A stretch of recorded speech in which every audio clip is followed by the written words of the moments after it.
guys, we are in one of the oldest parts of Karachi. Good morning, by the way, and we are visiting my family graveyard, and that sounds super strange to some of you, but yes, everyone in my family who lives in Pakistan or has lived in Pakistan is buried in the same place.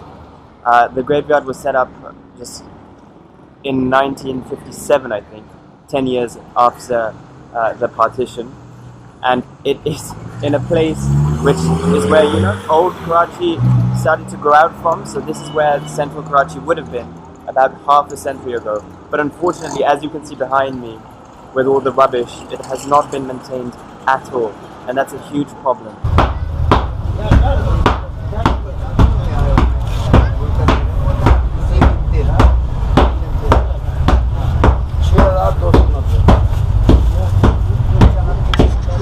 So that is the amount of effort that goes into making the sweets which are around me.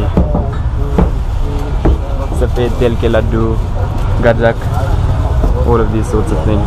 Guys, we are here at a place that I visit every time I'm in Pakistan, and that is Jinnah's house, Qaeda Azam's house in Karachi, and I'll give you a tour of it.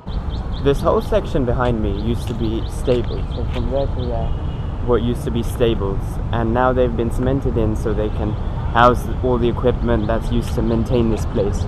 But there's a pretty sad story about how this place has been kept up, because obviously it's of quite significant historical significance for a lot of Pakistanis, former Pakistanis as well. But the annual budget for maintaining this place is 5,000 rupees, and if you divide that by 155, you will get the pound value, and that is not a lot. That's the main house over there, and I'm pretty sure that it requires more than that to maintain. But that just goes to show a more general point about the state of affairs in Pakistan. A lot of the natural beauties and wonders and a lot of the historic buildings it has aren't maintained to the level they should be, and it's pretty sad. I find that pretty sad, because one of the brilliant things about the UK, having grown up in the UK, is that its tradition, its history is preserved absolutely magnificently. And if you want to drop down to the Tower of London one day, you can. House of Lords, Houses of Parliament, everything is significant, and that's one thing I think Pakistan should definitely learn. This is the main living room, where you used to host state guests for about a year, because Jinnah actually died 1 year after the independence of Pakistan, and that's the main desk. I was actually allowed inside it last time I came, but I think they've changed the rules. But that's pretty cool. And over there, if you can see in the far corner, that's a bust of his dog, because he absolutely adored dogs in general, but his dog especially. This picture shows East and West Pakistan, because those of you who know will know that originally East Pakistan is now Bangladesh after 1971. And on the wall there is a picture of him and his sister, who was also instrumental in making Pakistan, and this is his general living area. And I think that over there, that silver plane, was gifted to him by PIA on the advent of the airline, which was made in 1947 along with Pakistan. This is a family portrait of his sister on the left and his daughter Dina Wadia on the right, who actually died very recently. We're going up the stairs now. This is the bedroom of Fatima Jinnah, who was Jinnah's sister, and she was actually instrumental in the making of Pakistan as well. And she actually ran for election in 1968, but lost to someone called Ayub Khan.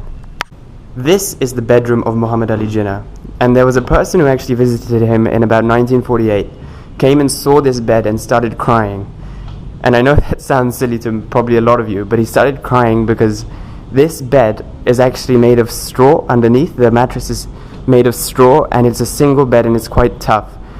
It's quite hard to sleep on. So why the person was crying was because Jinnah actually never took time out to make a bed for himself, which was commonplace in those days for the middle class to do, to make a comfortable bed. But he used to sleep on this hard bed, and the person who came and visited him was overwhelmed by tears because he thought he deserved better. So people are here on a school trip, which is really nice to see, because I've been coming here for quite a while now, and it seemed that no one was interested. And I think some of the efforts that were made in the meantime have paid off, that publicity of national monuments and Pakistan's history itself. So this is encouraging to see a group of children here visiting.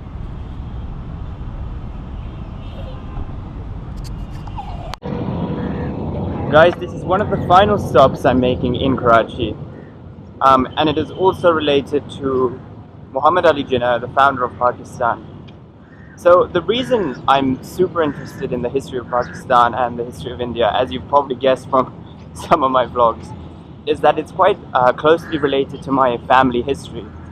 So on one side, I have a side of the family that was quite pro-partition, and what that means for those of you who don't know is that they were quite pro the formation of Pakistan back in 1947.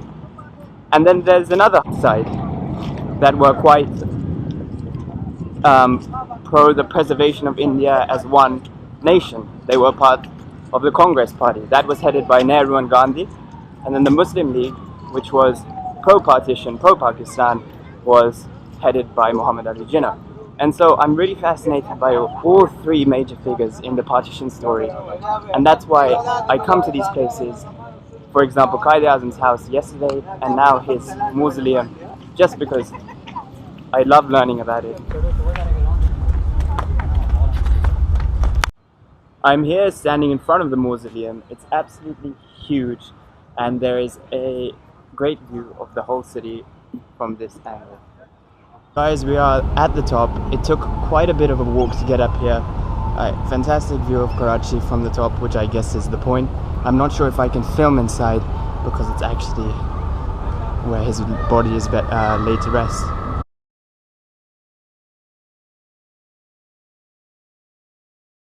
So this is the whole mausoleum from the inside. This is the same white building that you saw, but from the inside, and it is quite magnificent. I think the marble that you see on the walls and the ground and on the ceiling was imported from Iran.